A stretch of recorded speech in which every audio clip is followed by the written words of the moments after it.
Okay, I want to show you one more kind of thing that I do with form that falls under pre-composition, which is a term I don't think I've talked about yet, by the way. Um, Pre-composition is what we do before we start writing. It's all the stuff we're talking about now. Um, so the things like coming up with a plan, that's all pre-compositional stuff. Um, this next thing is an exercise that I like to do a lot myself, and I have students do it too, but I do this for my own projects. And that's to draw a graphic for the form. And this sounds silly, and I normally just do this on pencil and paper, and it's mostly just me scribbling because I can't draw to save my life. So I just scribble. I'm going to try to do it here digitally, and it'll probably look kind of the same. First thing I need is just kind of a timeline. So I say, okay, here's my piece. And this is going to tell me how long this piece is. So this is 0 over here. And this over here is how long? Let's say this is going to be a 3-minute piece. Pretty short. Okay? So that makes right about here the 1 minute and 50-second mark. Let's keep track of that. Okay. So here's my piece from beginning to end. Now I'm just going to start scribbling some stuff. So I said I wanted to do did I say binary or ternary thing before? I think ternary. So what I'm going to do, I'm going to move this up a little bit and this up a little bit because this is going to get messy. What I'm going to do is I'm just going to start scribbling, thinking about the texture. Like, remember when we zoomed way out of that score and we could see like there was a lot of notes in a section, then not a lot of notes in another section? That's kind of like the texture. So for my A section, if this is ternary, first of all, my A section is going to be right about this much. My B section is going to be about this much. And my C section is going to be about this much. This is not an exact science, so let's just cheat that in a little bit. And then we'll move that up.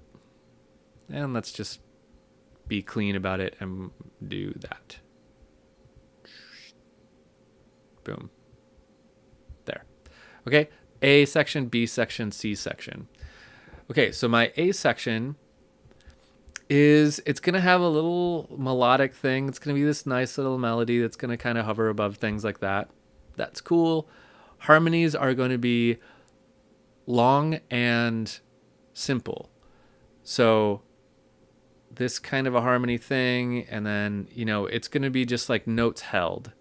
So I'm just going to do that kind of thing. This is really just a very general thing. This will be useful, trust me.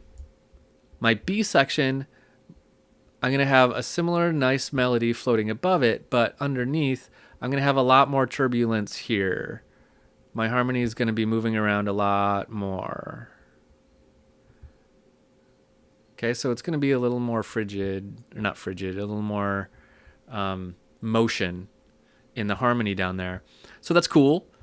And then my C section is going to be really similar to this. I could just copy and paste it, but I'm not going to. So I'm going to have this nice melody. Oops, I grabbed the wrong tool. I'm going to have this nice melody that does that kind of a thing, and these kinds of straight harmonies again. But this time, maybe it's going to have a nice little ending on it. So let's just do that kind of thing to show that it kind of comes together and ends nicely. Okay, this becomes useful. Now that I've done this, what I can do is, while I'm writing, use this as a reference, right? Again, don't be afraid to change it. Do not be afraid to change it. But while I'm writing, I can say, okay, I'm at 150. I'm halfway through this piece. I should be about halfway through my B section. And if I am, this is the kind of texture I should be making, right?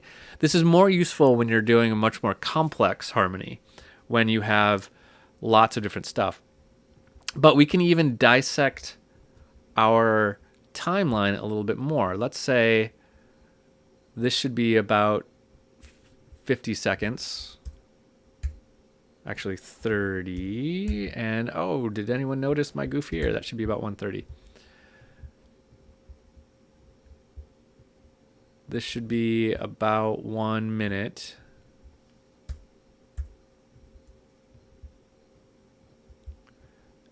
And this should be about 2 minutes.